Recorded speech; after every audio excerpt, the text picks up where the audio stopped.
Hello and welcome to another PEDro World-Wide Journal Club. Today we'll be discussing the systematic review. Is group-based pelvic yoga superior to a non-specific physical conditioning program for improving urinary incontinence frequency in middle-aged and older women with urinary incontinence? Published by Alison Huang and colleagues. Today we have 4 panel members and myself, the chair, with a mix of new graduates, researchers, and clinicians. So what we'll do is we'll go around and introduce everyone. So I'm Dr. Peter Stubbs, and I'm a member of the PEDro Education and Training Committee, and I'm chairing this session today. I've been a researcher for 15 years and an academic at the University of Technology, Sydney for 7 years. So what we'll do now is we'll introduce the panel from my left to right. Zoe Wallace. Yeah, so my name's Zoe and I'm a APA titled Women's Men's Pelvic Health Physiotherapist. I primarily work clinically at Alana Healthcare, a big multidisciplinary obstetrics gynecology primarily clinic in Sydney. And then I also work at Sydney Pelvic Clinic with a large team of other pelvic health physiotherapists. And then I teach the APA Women's Pelvic Health Pathway. And then in my spare time, I contribute a little bit as a content expert and co-author to research with Neura, where we're looking at the physical and psychological sequelae of sexual assault, and with the Gynecological Research and Clinical Evaluation Centre, the GRACE group, where we're looking at synthesizing the assessment and diagnosis of pelvic pain. Makey. Hi, I'm Miki. I am a physiotherapist currently working in private practice, and I've got a big interest in pelvic health. Liz. Hi, I'm Liz, or Elizabeth Lush. I'm a clinician of 27 years working in pelvic health across public hospitals, teaching hospitals, private practice clinics, and now in regional New South Wales and helping to establish remote Aboriginal pelvic health services. I'm in infancy and research, and I do a lot of advocacy work in pelvic pain. So part of a board for pelvic pain networks, and also work with the Continence Health Australia for the New South Wales State Committee. And Isabella. Hi, I'm Bella. I'm a new graduate physiotherapist working in the public health sector, and have great interest in exploring more about pelvic health in women's and how we can have a massive impact as physiotherapists. We've got a really good team of physiotherapists here to discuss the article. So now to briefly summarize the study was a randomized clinical trial that compared pelvic yoga to non-specific physical conditioning program. The study included mobile older women aged greater than or equal to 45 years old with daily urgency, stress, or mixed urinary incontinence for greater than or equal to 3 months. The study excluded women that had participated in yoga or physical, pharmacological, and behavioral treatments previously. A number of other exclusion reasons or criteria can be found in the article and supplementary material. 240 women were randomized. The yoga group received 90 minutes of hatha yoga sessions 2 times a week for 12 weeks in groups of 6. The 16 standard postures were used and delivered by yoga consultants with 2 years experience, and the postures were chosen as they would improve pelvic floor function. The non-specific strengthening program was also delivered as group sessions 2 times a week for 12 weeks, where non-specific exercises that did not engage the pelvic floor were performed. These were delivered by personal trainers and physiotherapists. Participants in both groups were asked to train at home 1 hour per week, and all participants were provided an information sheet for first-line behavioral strategies for urinary incontinence. For the outcomes, participants completed a 3-day voiding diary and looked at the total number of leakage episodes per day. The primary time point was 12 weeks, and between group difference of the change baseline to 12-week scores were measured between groups. Adverse events were monitored. The people eventually included were 60-year-olds with a range of 45 years old to 90 years old. 61% of people had urgency incontinence and 39% had stress incontinence, with people having a mean of 3.4 incontinence episodes per day. 219 patients completed the program, which is a 9% loss to follow-up. We assigned 1 incontinence episode per day as clinically meaningful. And if that's the case, there were minus 0.3 incontinence episodes per day less in the intervention group, and with confidence intervals ranging from minus 0.7 to 0 episodes. This means that the effects were trivial and not different between groups. Similar results were observed for secondary outcomes, and no serious adverse events were reported. Given this, the conclusion is that a 12-week pelvic yoga program was not superior to a non-specific physical conditioning program in reducing urinary incontinence in middle to older age women with urinary incontinence. For more details of the study, please refer to the link to the paper and the video summary. I noted that the study found no differences in urinary incontinence between interventions. This is unfortunate, as the hypothesis was that yoga, focused on the pelvic floor, would be superior to a non-specific training program. So a question is, were there any things about the trial that could have resulted in this lack of difference? Perhaps we could start with the inclusion and exclusion criteria.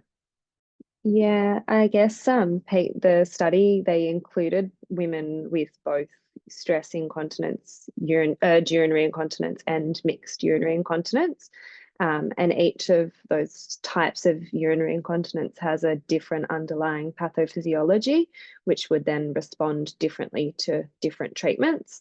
So I think they, in some ways, this sort of set themselves up that any perhaps treatment effect that they may have seen from their pelvic yoga was perhaps diluted because they didn't have a specific enough population. And when we look at the pathophysiology behind the different types of urinary incontinence, pelvic yoga hypothetically would probably be the most effective for urge urinary incontinence population. If we specifically then narrowed it down to, with urge incontinence, we can narrow that down into different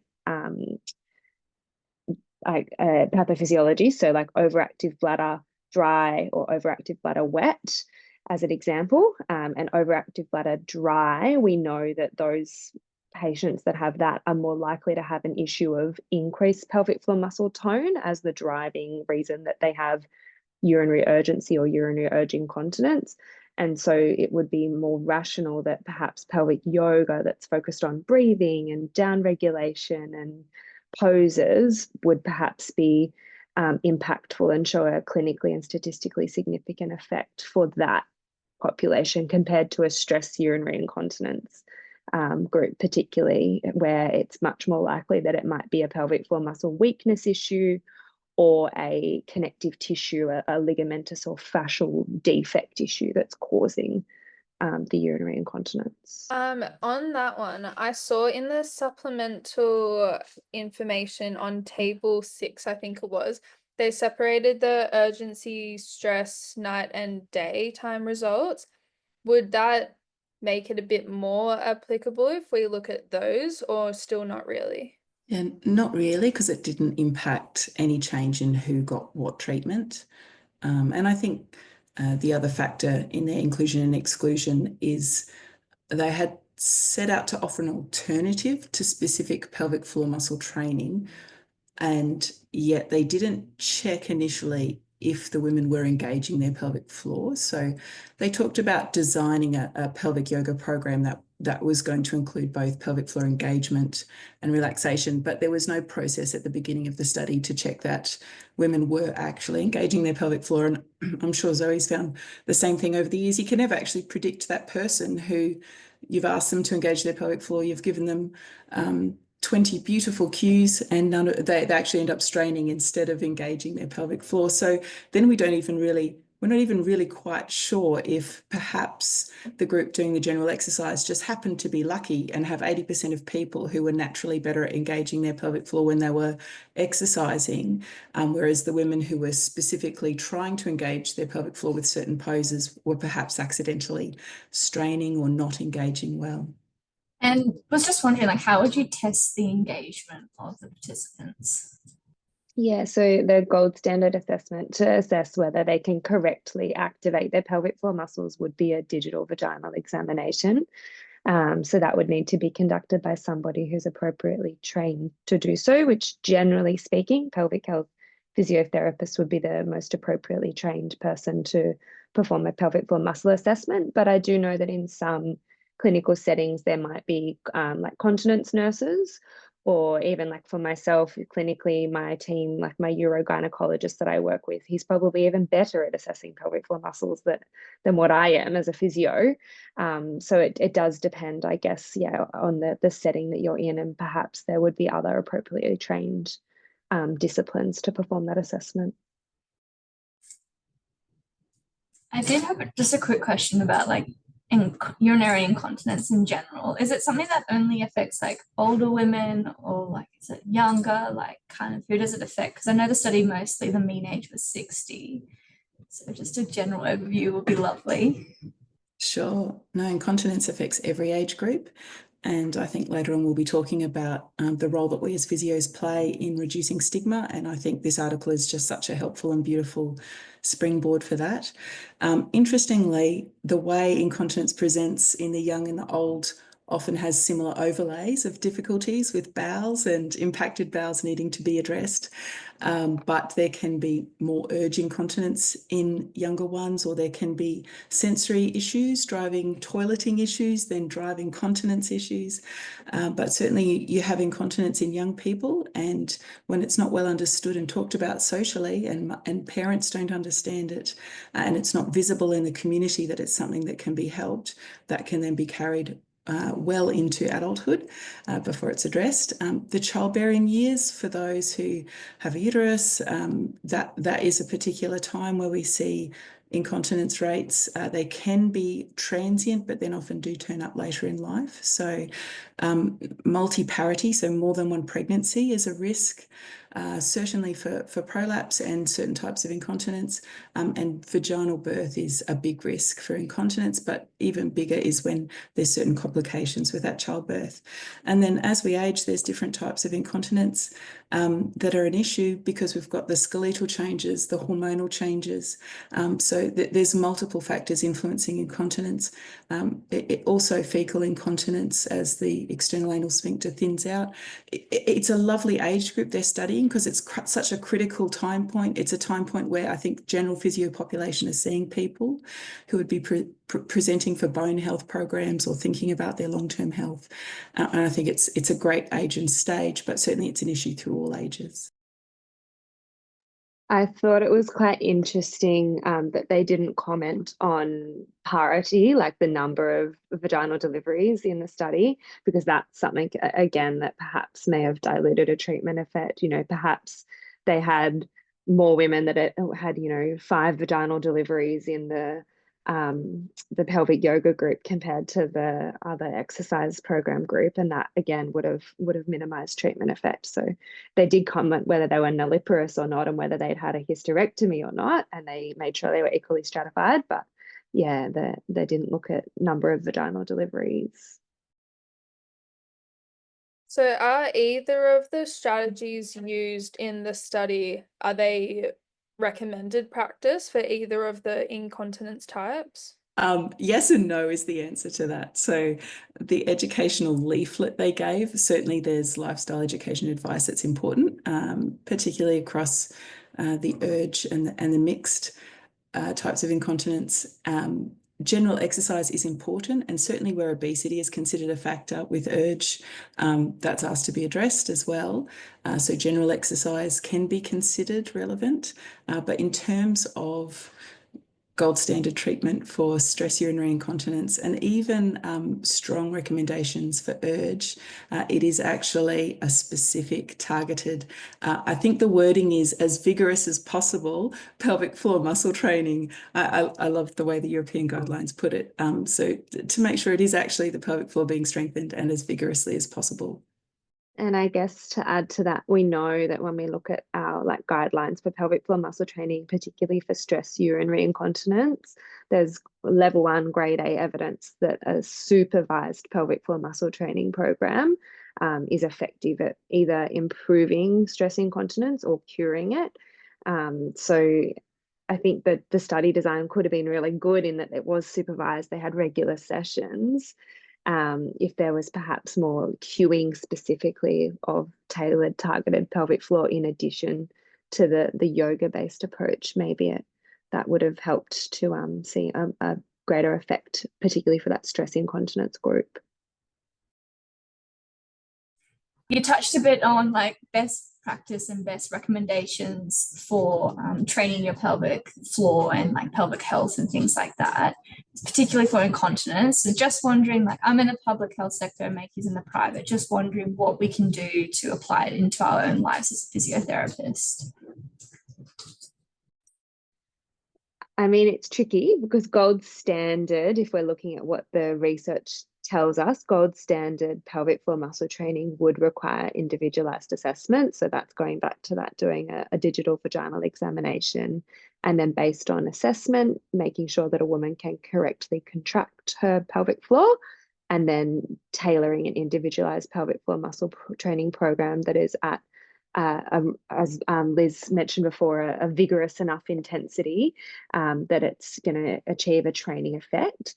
I suppose in public healthcare, where you may not have the resources, funding, those sorts of things, or as graduate physios where you don't yet perhaps have the training to do those things, you could start by at least cueing somebody through how to contract their pelvic floor. So explaining to them, just like you would in any other muscle in the body, you know, this is your shoulder muscle, this is, you know, how you can elevate it, and going through the motions of cueing somebody to find that muscle, identify with it, contract it, and then from there, then you would, I suppose, move through using your our what do we call it? Our strength training principles. So, you know, 3 sets, 8 to 12 reps, so that we're making sure that the dosage that we're prescribing is sufficient, but acknowledging, I guess, that there are some limitations in that we haven't had an individualized assessment to, one, make sure that that's correctly being contracted, and that that is an appropriate intervention or treatment for that person. You know, we actually might have a person that's got a really tight, high tone pelvic floor, but you can't identify that without an assessment. And then the other, I guess, limitation without having that individualized assessment is whether the program you're prescribing is challenging enough. You know, do they need to hold that pelvic floor contraction for 10 seconds or 2 seconds, which we're not going to know without an assessment. Yeah, I think that what Zoe highlights is really great for reassurance, that if you look at the minimum standards for continence care that's published, nurses and physios alike don't graduate with all the tools that they need for the minimum standard interventions. And what we are really good at is I think what you brought up at the beginning, Belle, is that promotion. We really want to help people feel confident in their bodies again, and we're really great at bringing up the issues that get in the way of that. So I think even just the excitement and enthusiasm around let's stop keeping this hidden. I know if I'm seeing someone in this age group, it's probably an issue. It's more likely than not. And it's something I can bring up, and I can know that there are issues of needing to collaborate. And I think we are trained to collaborate as physios, even as new grads. And it's about knowing, okay, I need to collaborate with someone who can check if there's something left in that person's bladder. It's called a post-void residual, which I didn't see in the article, but I might have missed it. But I didn't see that exclusion of post-void residual. But you know, as a physio, well, I can't do that as a new grad, but I can collaborate with someone who can. I can collaborate with someone who can at least look at their perineum and check that they are contracting the pelvic floor correctly. Or actually, I'm in the city, I've got Zoe down the road, I'm going to get Zoe to check this person. So I think we do graduate with the tools to say, I know that it's an issue. I know that there needs to be accuracy. I know that I need a team in place for this person, that there's solutions for them. And I think the lovely thing about the article is that it's also about treating the whole person. And I think that's something that we're getting better and better at physios, is looking at how we can incorporate it into what they enjoy. So being a physiotherapist in Australia, what kind of training would I need to do if I wanted to be able to do that kind of treatment?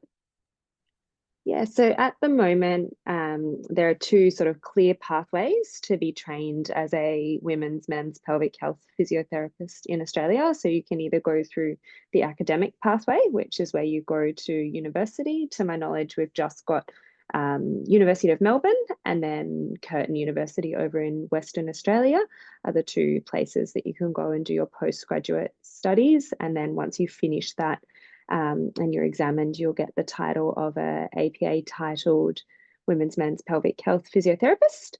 The other option is to go through the Australian Physiotherapy Association pathway, which is where we have the levels. So level 1, women's health through the life stages, and level 1, pelvic health, and then level 2, again, women's health life stages and pelvic health. Level 3 is not yet formally complete, but we're very close. And then at the end of all of that, you submit a portfolio of evidence, which I guess is kind of like equivalent to doing a big university exam. And based on that, you're assessed, and then again, given the title of a titled pelvic health physiotherapist. I noticed in the study they use like an education sheet of like behavioral strategies and things like that. Is this something you would recommend? Is it an effective treatment alongside with us doing cueing as much as we can or things like that? Yeah, tailoring education is always best, and knowing what you're asking and why you're asking it, and therefore how you're educating. But I think it is really useful for our wider physio community to know useful places to go for that education that you can share with patients. Continence Health Australia has worked really hard to keep updating what their community-facing resources are in lots of different translations and language. And they've started to broaden their range of videos available online via YouTube, so people can see what a pelvic floor contraction looks like, and there's extensive descriptions about what you might feel with a correct contraction and how it relates to function of pelvic health, so not just continence but other issues as well relating to sexual health. So there's a few visuals people can see about the pelvic floor and about lifestyle and behavioural modifications around urgency and nighttime issues with urine, so making too much urine, losing urine at night. There's a few different issues where there's lots of really good information, and making sure that it's across all genders and the different issues that are there. And another group that's really handy to keep your finger on the pulse of is it's called POGP. It's a group in the UK, and they often are really good at producing consumer information that's just very well laid out and quite visually easy to digest. I think it's fair to say. The other place that's got some great resources is the Australian Safety and I'm going to probably say this wrong, what is it? The Australian Safety and Quality Commission of Healthcare, is that right, Liz? Yeah, the Australian Commission into Safety and Quality in Healthcare. That's the one. I always know it's a mouthful. But yeah, that's got some really great patient resources. There's like a 6-page handout on pelvic organ prolapse that goes through all the treatment options. And it literally starts with step 1, do nothing. Step 2 is to, conservative things like exercise, pelvic floor muscle training, using topical vaginal estrogen cream, and then right through to surgical treatments. And it does the same for stress urinary incontinence. There's one on obstetric anal sphincter injuries and fecal incontinence, so forth. So that's another great place to find some resources as well. What would be the best way to measure a person's incontinence? Is the way they did it in the study like the best way to do it, or is there any other strategies they could have used? Yeah, sure. It is really helpful to have an objective measure where possible. The very honest answer is, unless there's an update and that Zoe can bring us all up to speed on and cut this bit out if that's the case. So the very honest answer is there's not actually a rule at this point about what research must include objectively, because there are problems with all the types of objective measures. So for example, you could do what's called a cough test. So you've got the person standing there. You want to make sure they've got a minimum amount in their bladder. You get them to cough and you see, does anything come out onto the pad? That can be a bit problematic for a number of reasons, and not least of which no one really wants to sign up for that. The other more commonly recommended one is the pad weights. And it's been really interesting to just have a quick double check if there's been a shift on this, because it has been recommended several times in reviews and by researchers looking at what's going to be helpful for us to come up with a core set of outcome measures. But it's still not required as the way of proving incontinence, but it is objective. It is quite simple. There just needs to be an agreement about how long we're collecting that for. Is it a 1 hour? And then are we really not going to catch the incontinence episodes of certain people? Is it 8 hours? 24 hours seems to be a little bit of a sweet spot, but it does, this weight of the pad after 24 hours is something that researchers are really urged to try and do if they can. And it does give something more objective than someone's perception. The other problem with the diary, the voiding and leakage diary, what was really good was that it was 3 days, but I couldn't see if it was a sort of what we'd call a proper bladder diary where they recorded fluid intake and outputs. I assume they were recording outputs because it said voiding diary, but I couldn't see if they were recording fluid intake. So that makes it a little bit tricky to know if the second time they did the voiding diary, was it winter and they just happened to not be drinking much and so they weren't leaking as much. There was a few problems to make that objective, which could have been there, but we just needed a little bit more information. So a lot of the guidelines talk about just clarity with the methodology used. And there are some patient-reported outcome measures that have been compared against pad weight tests, but they're mainly in the post-surgical population, so not really applicable for this study. Yeah, and I thought as well, like without a pad weight test as an outcome measure, it may have been one of the things that made it hard to detect meaningful change, both statistically but also clinically. Because and for me as a clinician, if you think about it clinically, someone may leak once a day, but they leak a huge amount, like they go to a gym class and they soak through their trousers. And to them, that's really distressing and that's what they want to see change. But then you might have another person that leaks 7 times a day, but it's 5 cents and they're actually not really bothered by it. And so the way that they measured change was the frequency of incontinence episodes per day. And so if we're just talking about reducing the number, clinically, that might not necessarily be actually a meaningful change to a certain patient, whereas a pad weight test would actually detect that change a bit better. I noted that the study was affected by COVID, so some of the interventions and even assessments were required to be performed at home. Is the pad weight test something that a patient can do by themselves at home? Yeah, I mean, for research purposes, if we're going to be really accurate, my understanding would be that you'd obviously want somebody to be administering the test and then making sure that the pad weight is accurately taken, the scales are calibrated, all of those things, if we're going to be really nitty gritty about it from a research perspective. But when it comes to clinical practice, that's certainly what I do. And Liz, I'm imagining you probably do the same thing. I just explain it to my patient and get them to do it at home with kitchen scales. Weigh a dry pad, wear it. Once it's wet, weigh it when it's wet. And then continue that process for whether it's 1 hour or 24 hours. If a new grad physio like myself was to refer a patient to a pelvic health physio, is there like a screening tool that we could give them to complete before they go and see you? I think in answer to your question, Mikey, I found early on one of the most helpful tools was actually Australian Pelvic Floor Questionnaire. As someone who was interested in working in women's health early on, it provided structure and breadth to thinking about a number of issues in incontinence. And it has been used quite extensively in research, so it is a validated measure. So I think it's a really good example of the way a screening tool can be educational for therapists as well as for patients and capturing helpful data. There is a big issue at the moment on what questionnaires do we use, but once they're seeing the person who is their key person for helping them work through their incontinence, they'll be trying to capture the degree of bother and the degree of severity, so impact and symptoms, and it's still debated what's the best way of doing that. There's a couple of international groups working on coming up with the ones that are the most meaningful to patients and not cumbersome.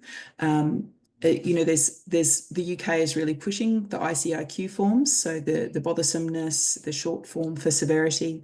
In Australia, we're possibly a little bit tied to the Australian Pelvic Floor Questionnaire, but there might be good reasons for that. Yeah, just wondering about when women should think to consult someone, whether this is an issue in their lives, and what steps they should go through this process. Yeah, I mean, look, I'm biased. I'm a pelvic physio, so I think at any point in time you should go and seek treatment. But I suppose there's a few times in somebody's life that it may not be as appropriate to seek treatment. So, for example, really, really early postpartum, like in that first 6 weeks, often at that time there's lots of natural healing and lots of natural recovery that can happen and needs to happen first before we can do a more detailed assessment and then provide treatment. It's not to say that we absolutely won't or can't see somebody, but it may be, if you were as a grad physio seeing a woman, on the ward postnatally, it may be good for you to give them advice about pelvic physio could be appropriate for you, and that these symptoms often are going to improve with time, recovery, and that there's healing to happen. But if over the next few weeks it doesn't change, then go and see somebody. Or even if it doesn't improve, go and see somebody anyway, because having these symptoms early postpartum could be a flag that you're at risk of issues later in life, even if there is natural resolution. Yeah, I was just going to say there's a lot with prevention as well. So, as more and more research comes out, we know that there's quite a few different measures that can be done pre-prostatectomy for men to look at the prediction of incontinence risk afterwards. Knowledge is power.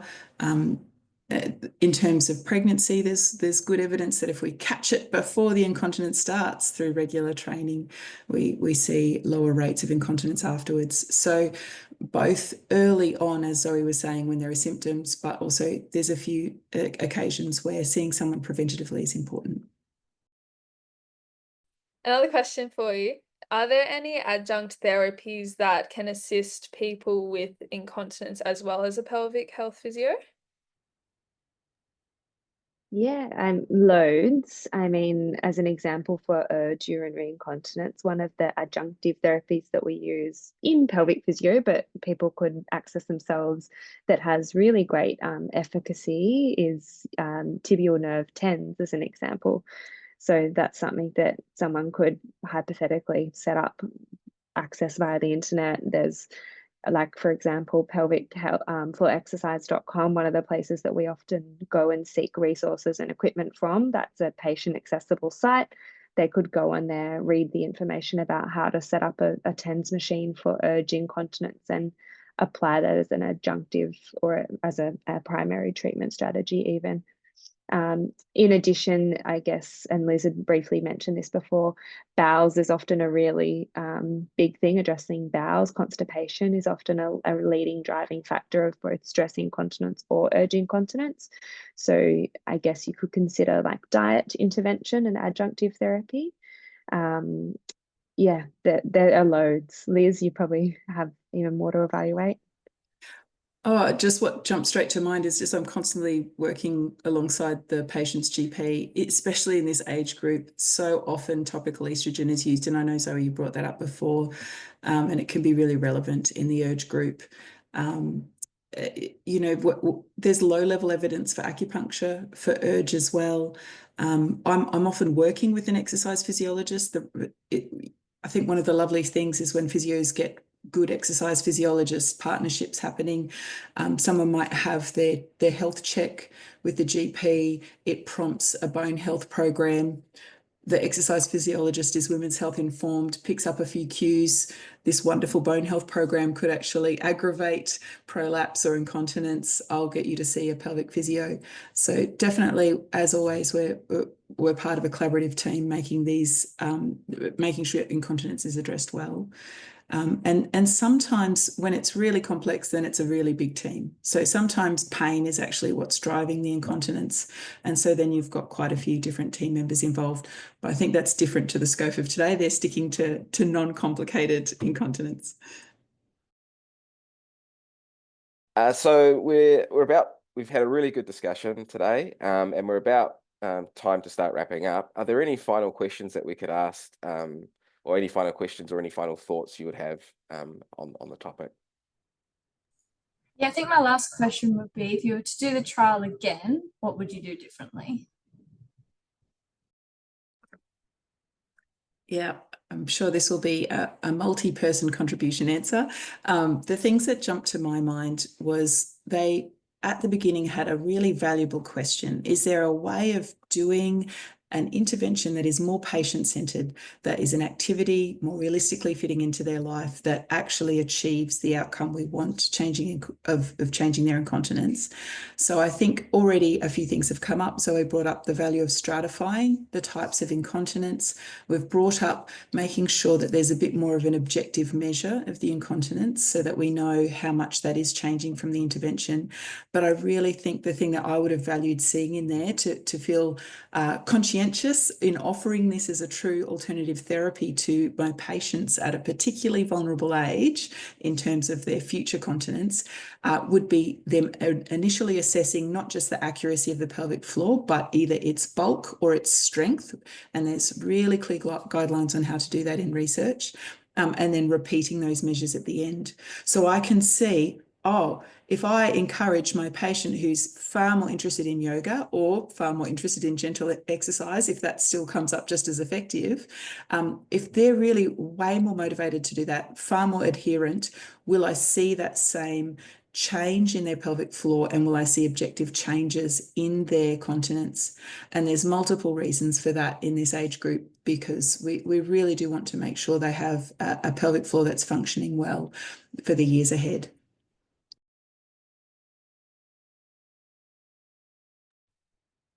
I personally actually, when looking at it, the paper actually mentioned that one of the limitations was there wasn't a no treatment control or a minimal intervention control.